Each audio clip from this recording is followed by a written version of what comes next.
Now my fourth tip is actually don't be afraid of the auction process, because I know a lot of buyers are really scared off by bidding at auction, but it's a really transparent process.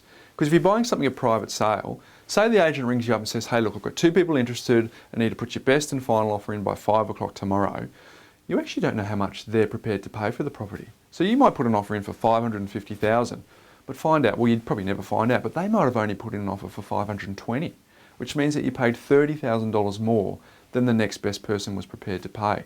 And that can often, that's frustrating, and it means that you're doing a lot of guesswork. Whereas at an auction, there's no guesswork. It's fully out in the open, it's fully disclosed. And typically you might be spending only $1,000 or $500 more than the underbidder. So I think it's something that you should embrace, the auction process. And if you have some skill and some strategy around what you're doing, it should be something that shouldn't scare you off too much. It's also important to know that you can put a pre-auction offer in. The agent will take that, but I'd say that you've got to do it at the right time of the campaign, because typically it's a 4-week campaign and they generally won't accept, it's not a fast and hard rule, but generally speaking they're not going to accept too many pre-auction offers in week 1 and 2, because basically you're just giving them some feedback to take back to the vendor so that they know there's some people interested, and generally the agent will come back and say, hey look, hasn't been on the market long enough, we might wait for the campaign to go through a bit further before we decide whether to sell it prior.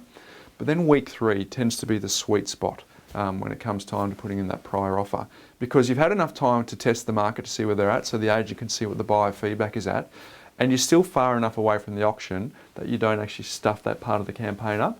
So you are quite likely, if the owner doesn't like the auction process or the agent is motivated to actually get it done, in that 3rd week is when it's the best time to put the offer in.